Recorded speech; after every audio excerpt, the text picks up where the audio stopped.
Hello, everyone. It's never enough or too late to cut food costs in your restaurant. Even if you tried different approaches before, I'm sure you did. In this video, I'm going to share some of the tips or some of the approaches that I believe you never tried before. So that would be a reminder for you to try those or a discovery for you that those approaches exist. I am Maxim Despart, the founder of the Deglaze Profit program, and I'm recording those videos to help you turn your restaurant into a profit generating system. Okay, let's start. So, food expenses have the biggest opportunities for optimization. What I mean by that? So, this is the typical single unit independent casual dining restaurant with sales per month and expenses per month. Of course, number could be different, but in general, the ratio is the same. So, we have here marketing and the administrative, utilities repair, occupancy, labor, and food. So, biggest are food and labor. But with labor, it's not too many different approaches how you can cut those. There are some, and you can utilize those, but still, food costs or food expenses is the place where you can do a lot of different changes, a lot of different improvements to cut those costs. And every single percent you take from that food expenses becomes your profit. Considering that 3 to 5%, it's an average profit margin of the restaurant, independent casual dining restaurant, every single percent matters a lot. So, how can we optimize or how can we cut some food costs? So, I structured that by putting them in several different groups, those approaches in several different groups. And the first group is, or the first part of that is the call to action to you to perform wastage audit.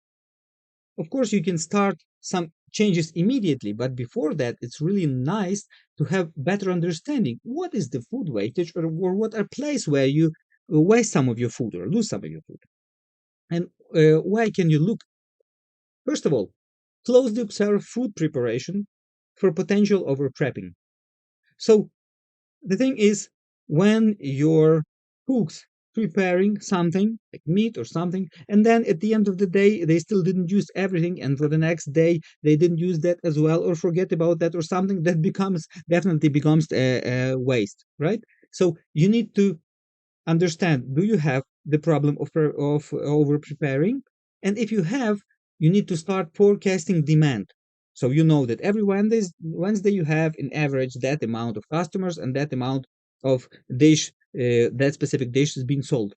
And based on weekday, you can forecast what would be your demand for this or that dish, and you understand better how many you can prepare. Second thing, check how many dishes return with leftovers. So basically, when you see many plates with a lot of French fries or other food as leftovers, that might mean that you have too big portions.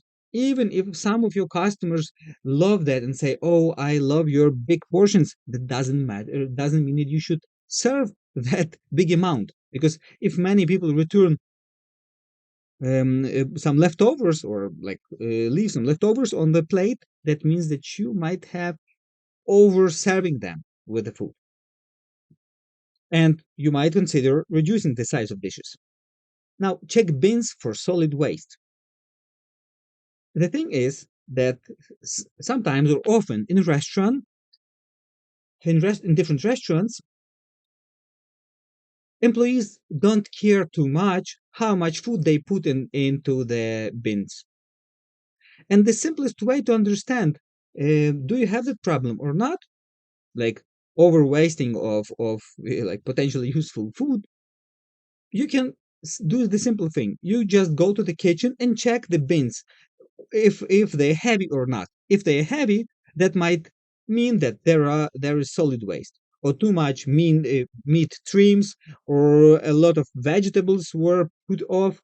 And even you can try with gloves to understand what's going on there inside, because sometimes you might discover that you have wastage that you shouldn't have just because someone doesn't care. So this is the simple approach how you can make that type of audit, the simple one without any numbers, but you can do that easily, periodically, let's say once per day or once per 3 days, doesn't matter. But by checking every single bean in random time, you can make sure that you don't have that solid waste. If you have, of course, it's time to do something with that. And then verify storage for spoiled food. So it's another simple approach that you can implement from time to time. Like you're going to your cooler, you go inside and you are starting checking, for instance, vegetables. You are picking them up and look, do you have some mold or something on that? If yes, that means that your food is not properly stored, that someone's forget to use that and it stays for a long time there and so on. So it's a simple approach, but you can understand. So here is my food which would be put into the trash bin. So this is about wastage audit. Now, another approach, like, so the audit will help you to understand in general, do you have that wastage? And I believe most of restaurants have that. Now it's time to understand what activities can you do or what actions can you do to reduce that food wastage. So first of all, you can review your menu. I understand that you don't like you and sometimes you hate to review your menu because it sometimes your chef can be against it, or you're afraid that you will lose your customers and so on and so forth. But you will lose every single customer if you need to close your restaurant in the 3, 6, or 12 months. And if you don't want to have that situation in the future, if you don't want to have that result in future, you need to do something. You need to increase your profit by reducing your food costs and labor costs. And how to do that? One of the top ways to do that is to review your menu, even if you hate doing that. So, what can you do? First of all, use meat, fish, vegetable trims for another dish. If you have, like, let's say, onion leftovers, and you're using or like your restaurant using onions for salad, you will have those parts that you just put into garbage, right? So you can use it for soups, and this is what even Michelin stars do. You can use it for soups, or you can use it for sauces, or it's up to your creativity. What do you need? What you can use it for, as well as with fish and meat.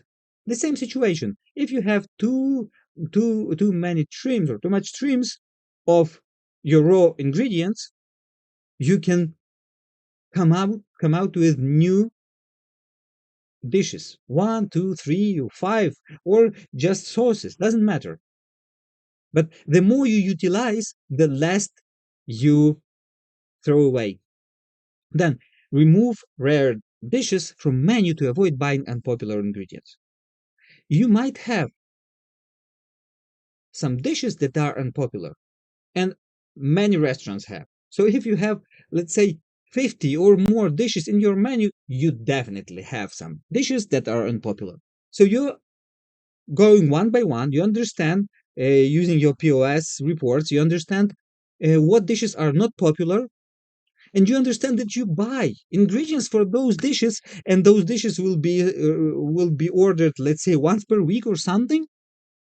You don't need to keep those ingredients for those dishes that are rarely ordered. Just remove those rare dishes. I don't mean that you need to remove 50% of your menu immediately. No, no, no. But you need to start doing that, and you will see if things going better or not. You will see if you start losing some of your customers. I believe you not, but still, and you can do that like um, methodically in some period of time, controlling the situations and not being afraid that you will lose your business because half of your customers will not show up on the next day because you reduced your menu. But still, you need to start doing that. Remove rare dishes. Then make multiple dishes from the same ingredients to minimize the number of unique products. For instance, if you are buying sausage for some of your dish, you can make two, three, four, five dishes with the same sausage, or with chicken. I don't know, with chicken wings or something. Doesn't matter.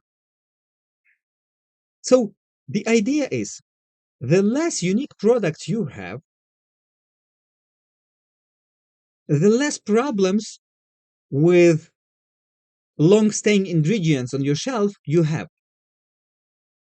So if you have, let's say, if you have a single product, imagine it's a steak, you will never have the problem of spoiled steak that stayed for a week or something in your cooler, in your freeze, because you weren't able to utilize that. You weren't able to cook that because nobody ordered that, right? If you have the steak as a single item in your menu. But if you have 200 items or raw materials to cook your meals, you will definitely have some ingredients that are not popular, and you will have increased waste because of it. So the goal is to find as many ingredients as you can, to use the same ingredient in different dishes. And of course, you sometimes it requires to review your dishes, but still, it's your business. You can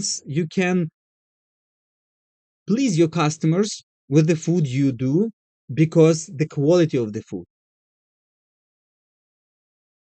But you need to reduce food costs. You need to reduce those losses. And this is one of the ways to do that. The third part is optimize purchases.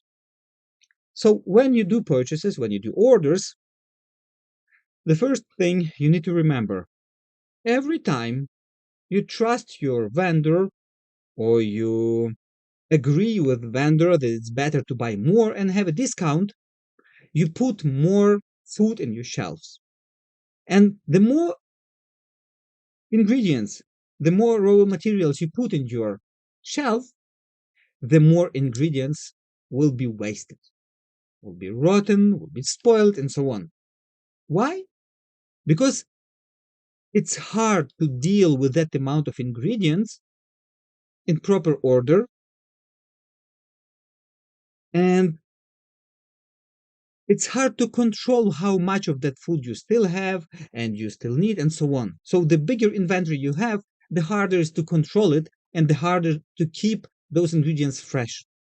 And by having discount 5%, and then by losing 5% of that ingredient, you comes to zero of that the difference of that bargain. But if you lose 7% as a spoiled food, you already losing. So the idea is to buy less. The second thing, analyze expiration date when taking delivery. Of course, that might be not as big, but still, depending on vendors, sometimes you might face the problem when some of vendors don't care what do you get. All they care is the amount you ordered and the time you paid for invoice. So you need, or some of your employees should, analyze every single item with expiration date. Is it good or not? Or like, if it's about vegetables, to check if they are good or not. If it's about meat, if that's properly sealed or not. So this is what you need to check every time you are taking delivery. Use FIFO. I'm not sure if you know about that or not. This is approach is really simple, but it's been put into that abbreviation. So FIFO means first in, first out. If you buy ingredients, let's say that could be tomato. If you buy tomato every week, but you are not able to use all tomatoes in 1 week, that means that some of tomato will stay for the next week, like will stay in your storage for more than 1 week at the moment when you bring new packages. And if your employees are not don't care about that, they most likely will use the tomato from the nearest package. which would be the newest one. In the time when the tomato in the previous package, in the older package, starts rotting, right? And this is what you need to prevent. So, for that purpose, you need to implement and control the approach first in, first out. That every time when you got orders, you need to make sure that recent food put on the back of shelf of storage, while old one will get you get on the front. The same with other ingredients, which you can put mark on them with date. But the idea is the simple: first in, first out. And the fourth part: change behavior of employees. Those could be tricky ones, and you might don't like it. But this is best practice. So forbid your team to eat non-properly cooked or returns. Sometimes it may happen that some customer doesn't like what was prepared for him or her, and they say, "Oh, no, no, no, I reject to like to pay for it. You can do whatever you want. This is not the way I ordered." So your employees have two main options. One is to put that into garbage. Second one is to eat that.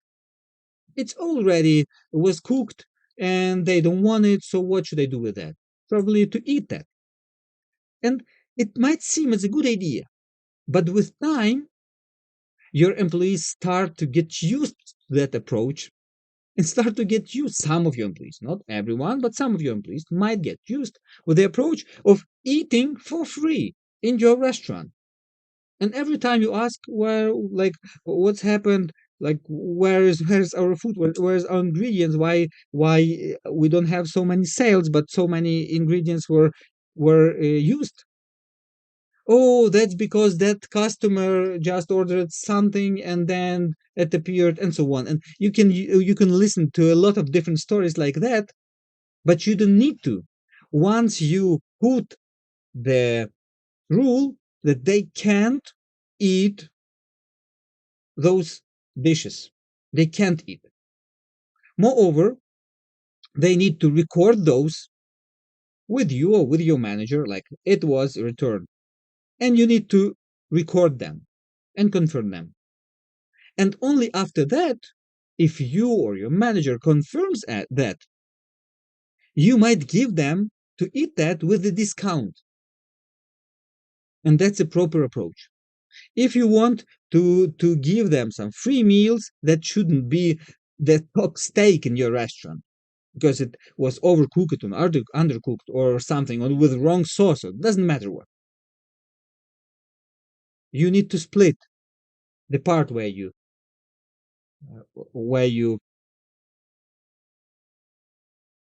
give them dishes to eat to your employees, and the part where you try to keep every single dish properly prepared for the customer. So forbid your team to eat those non properly cooked or returns. Record all waste. Check periodically if everything is being recorded. So this is another thing. Never let your employees just tell you in general words, oh, like that cabbage or something was spoiled and we just throw it away. No, you need to force them to record the amount of that and to show it to you or to your general manager so they confirm it, and only after that they can throw it away. And in that moment you understand, oh, we have that big spoilage. Why that happened? How can we prevent that spoilage in the future?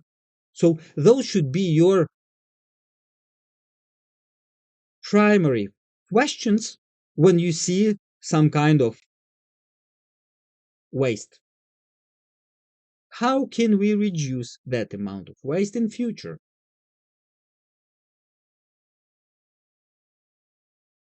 And now, the last but not least one, game changer tip. establish periodical inventory. I can't stress that enough. Without inventory, without periodical inventory, monthly or weekly, you don't know what is going on with your food cost. You can't imagine how much waste, stealing, or something else could happen while you don't control it, while you don't bring money home, and while some of your employees, not always, not everyone, but sometimes it happens, some of your employees uses your lack of control. So you need to establish periodical inventory. Why? How does it help you? Imagine if you have those four numbers, those black ones, numbers in dollar equivalent. Inventory at the beginning, so amount of food that you have at the beginning of inventory. Let's say at the first day of the month, you know the total amount. Let's say $10,000. Then, if you know second part purchases during a month, this is what you already have, right? Because you have those purchases, you have those invoices. This is the second number, amount of purchases of food that you have. Then inventory at the end of the month or the first day of the next month. So exactly 1 month has passed. This is the third number that you need to know. And the fourth, usage. How much food was used to cook, or how many dishes were sold, and what is expected amount of food that was used to cook those dishes.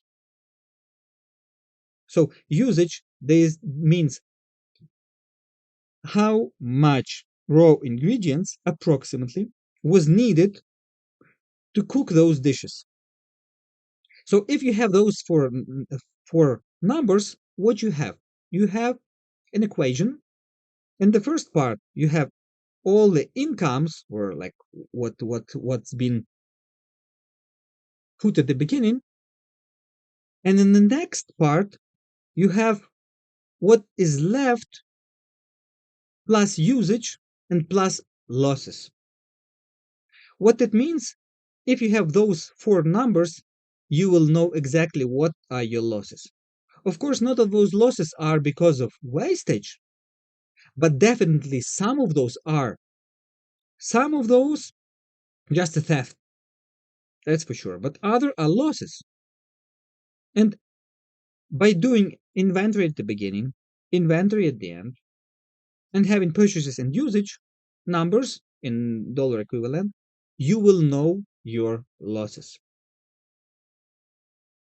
And why it's important? Because this will help you to track progress in reducing wastage. Because, for instance, you start applying some of those approaches that I shared with you. How do you know if you go better or not? How do you know if you actually reduced that losses?